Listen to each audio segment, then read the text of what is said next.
धरती पर गिर गए वो उस अवस्था को देख के किसी भी स्नेही हृदय के लिए अत्यंत कठिन तथा श्री राम ने उन्हें देखा और जैसे तैसे किसी तरह पहचाना। उनका मुख उदास हो गया था, बहुत दुबले दुर्बल हो गए थे। श्री राम ने भाई भरत को अपने हाथ से पकड़कर उठाया, उनका मस्तक सूंघकर उन्हें हृदय से लगा लिया। इसके बाद रघुकुल भूषण भरत को गोद में बिठाकर श्री राम ने बड़े आदर से पूछा, तात पिताजी कहाँ थे? तुम इन वन में आए हो, इनके जीते जी तुम वन में नहीं जा सकते। मैं दीर्घकाल के बाद दूर से नाना के घर से आया, वह भरत को आज इस वन में देख रहा हूँ, परंतु इसका शरीर बहुत दुर्बल हो गया। तात क्यों वन में आए हो? भाई महाराज जीवित है, ऐसा तो नहीं हुआ कि अत्यंत दुखी होकर सहसा परलोकवासी हो गए, इसलिए तुम स्वयं यहाँ आना पड़ा हो। सौम्य तुम अभी बालक हो, इसलिए परम प्रभाव से चला आता हुआ तुम्हारा राज्य नष्ट तो नहीं हो गया। सत्य पराक्रमी तात भरत, तुम पिता की सेवा सुश्रूषात कर रहे हो,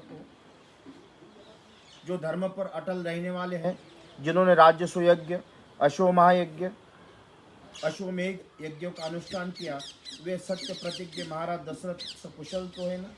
तात क्या तुम सदा धर्म में तत्पर रहने वाले विद्वान ब्रह्मवेत्ता ईश्वाकुल के आचार्य महातेज वशिष्ठ जी यथावत पूजा तो करते हो? भाई क्या माता कौशल्या सुख से, उत्तम संतान वाली सुमित्रा और आर्या कैकेयी देवी भी आनंदित है? जो उत्तम कुल में उत्पन्न विनय संपन्न भवश्रुत, किसी के दोष न देखने वाले तथा शास्त्रोक्त धर्म पर निरंतर दृष्टि रखने वाले उन पुरोहित जी का तुमने पूर्णता सत्कार किया। हन विधि के ज्ञाता बुद्धिमान सरल स्वभाव वाले जिन ब्राह्मण देवताओं को तुमने अग्निहोत्र कार्य के लिए नियुक्त किया, वो सदा ठीक समय पर आकर क्या तुम्हें ये सूचित करते कि इस समय अग्नि में आहुति दे दी गई, अब अमुक समय में हवन करना है। तात क्या तुम देवताओं, पितरों, भृत्य, गुरुजनों, पिता के समान आदरणीय वृद्ध वैद्यों और ब्राह्मणों का सम्मान तो करते हो?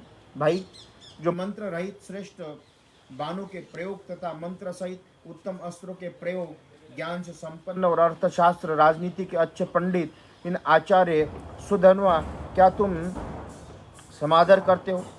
तात क्या तुमने अपने ही समान सूरवीर, शास्त्रज्ञ, जितेंद्रिय, कुलीन तथा भारी चेष्टाओं से मन की बात समझ लेने वाले सुयोग्य व्यक्तियों को ही मंत्री बनाया है? रघुनंदन, अच्छी मंत्रणा ही राजाओं की विजय का मूल कारण है, वो भी तथा सफल होती है जब नीति शास्त्र निपुण मंत्र शिरोमणि अमात्य उसे सर्वथा गुप्त रखे।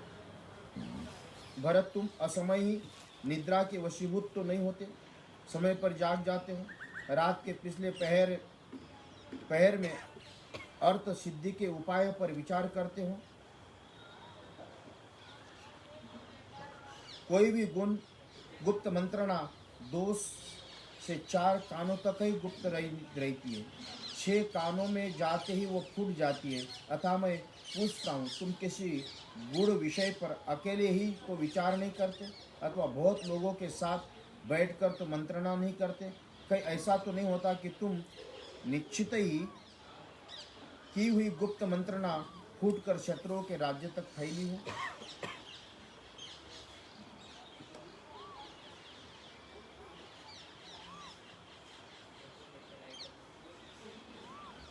रघुनंदन,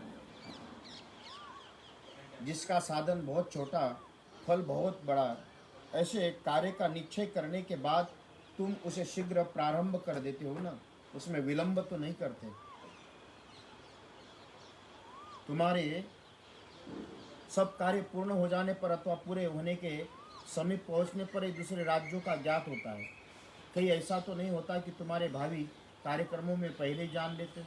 तात तुम्हारे निश्चित किए हुए विचारों को तुम्हारे या मंत्रियों के प्रकट न करने पर भी दूसरे लोग तर्क और युक्तियों द्वारा जान तो नहीं जान लेते, तथा तुमको और तुम्हारे अमात्य को दूसरों की गुप्त विचारों को पता लगता हो?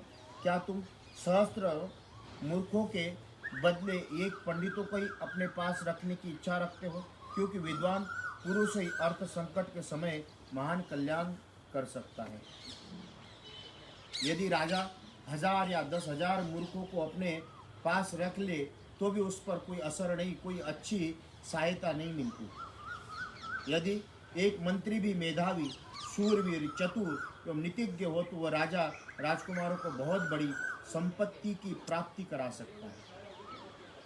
तात तुमने प्रधान व्यक्तियों को प्रधान, मध्यम श्रेणी के मनुष्यों को मध्यम और छोटी श्रेणी के लोगों को छोटे से कामों से नियुक्त किया हो, जो घूस न लेते हो, निश्चल हो, बाप दादाओं के समय से काम करते आ रहे हो तथा बाहर भीतर से पवित्र एवं श्रेष्ठ हो, ऐसे अमात्यों को तुम उत्तम कार्यों में नियुक्त करते हो। कैकेयी कुमार, तुम्हारे यशस्वी प्रजा कठोर दंड से अत्यंत उद्विग्न होकर तुम्हारे मंत्रियों का तिरस्कार तो नहीं करती। जैसे पवित्र याजक पतित यजमान का तथा स्त्रियां कामाचारी पुरुष का तिरस्कार कर देती है, उसी प्रकार प्रजा कठोरता पूर्वक अधिक कर लेने के कारण तुम्हारा अनादर तो नहीं कर रही। जो साम दाम आदि उपायों के प्रयोग में कुशल लगा हुआ शूर, मरने से न डरने वाला तथा राजा के राज्य को हड़प लेने की इच्छा रखने वाले ऐसे पुरुष को जो राजा नहीं मार डालता, वह स्वयं ही उसके हाथों से मारा जाता है।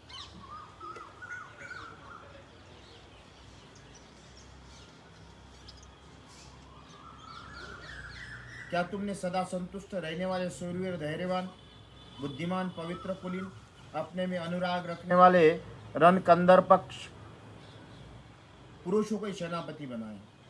तुम्हारे प्रधान योद्धा, सेनापति, बलवान, युद्ध कुशल, पराक्रमी तो है ना? क्या तुमने उनके शौर्य की परीक्षा कर ली तथा क्या तुम्हारे द्वारा सत्कार पूर्वक सम्मान पाते हो? सैनिकों को देने के लिए नियत किया हुआ समुचित वेतन और भत्ता तुम समय पर ही देते हो ना? देने में लंबे तो नहीं करते। यदि समय बिताकर भत्ता और वेतन दिए जाते तो सैनिक अपने स्वामी पर भी अत्यंत कुपित हो जाते और इसके कारण बड़ा भारी अनर्थ घटित होता है। क्या उत्तम कुल में उत्पन्न मंत्री और समस्त प्रधान अधिकारी तुमसे प्रेम रखते हैं? क्या तुम्हारे लिए एक चित्त होकर अपने प्राणों का त्याग करने के लिए उद्यत रहते? भरत, तुमने जिस राजदूत के पद पर नियुक्त किया वो पुरुष अपने ही देश का निवासी, विद्वान, कुशल, प्रतिभाशाली जैसा कहा जाए वैसी बात दूसरे के सामने कहने वाला सदस विवेक युक्त है ना? क्या तुम शत्रु पक्षों के 18 और अपने पक्षों के 15 तीर्थों के तीन अज्ञात गुप्तचरों के द्वारा देखभाल की जाना पड़ताल करते हो ना?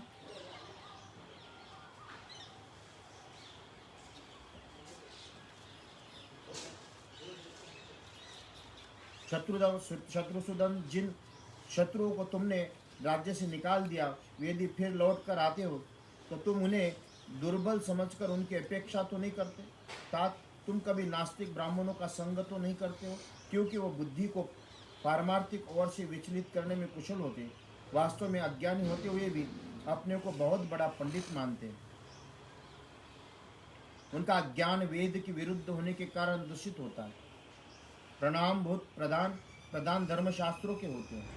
तार्किक बुद्धि का आश्रय लेकर व्यर्थ ही बकवाद किया करते हैं।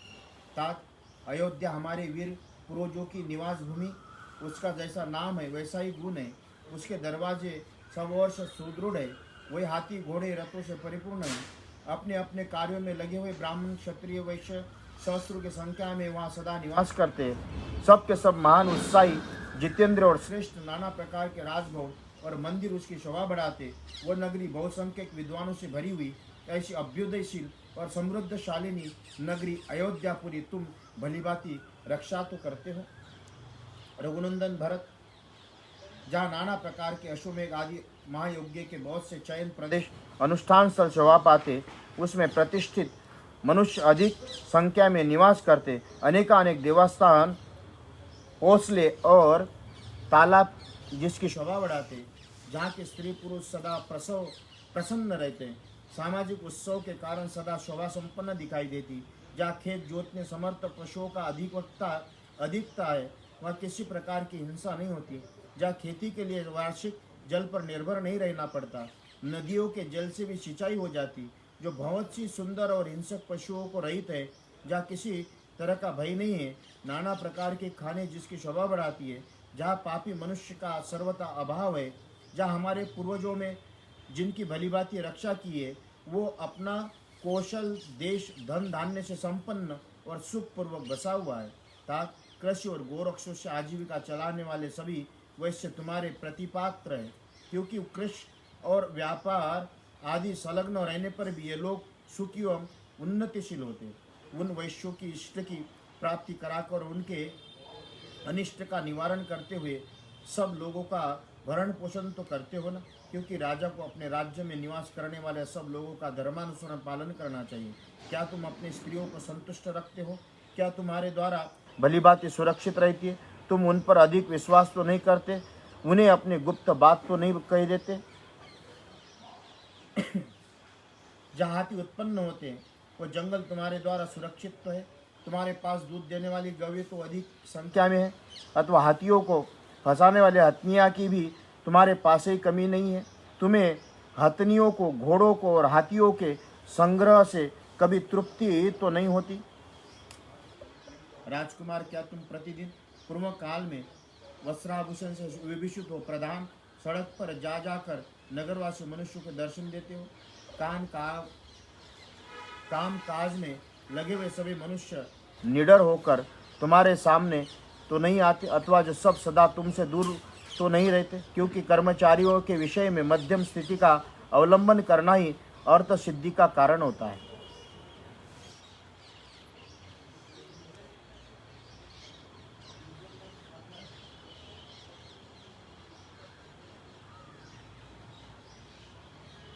क्या तुम्हारे सभी दुर्ग, किले, धन धान्य, अस्त्र शस्त्र, जल यंत्र, शिल्प तथा धनुर्धर सैनिकों को भरे तो रहते? रघुनंदन, क्या तुम्हारी आय अधिक और व्यय बहुत कम है? तुम्हारे खजाने का धन और पात्रों के हाथ में तो नहीं चला जाता? देवता, पितर, ब्राह्मण, अभ्यागत, योद्धा, मंत्रों के लिए ही तो तुम्हारा धन खर्च होता है।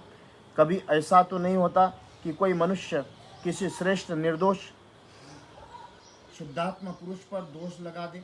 शास्त्र ज्ञान में कुशल विद्वानों द्वारा उनके विषय में विचार कराए बिना ही लोभों से उसे आर्थिक दंड दे दिया।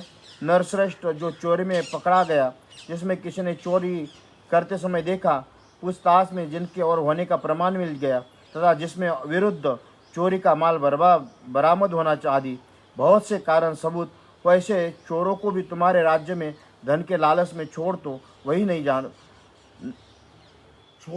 दिया जाता। रघुकुल भूषण, यदि धनी गरीबों में कोई विवाद छिड़ा गया, वो राज्य के न्यायालय में निर्णय के लिए आए हो तो तुम्हारे बहुत मंत्री धन आदि के लोभ के छोड़कर उस मामले पर विचार करते हैं। रघुपति निरपराध होने पर भी मिथ्या दोष लगाकर दंड दिया जाता। वो उन मनुष्यों की आंखों से जो आंसू गिरते, वो पक्षपात पूर्ण शासन करने वाले राजा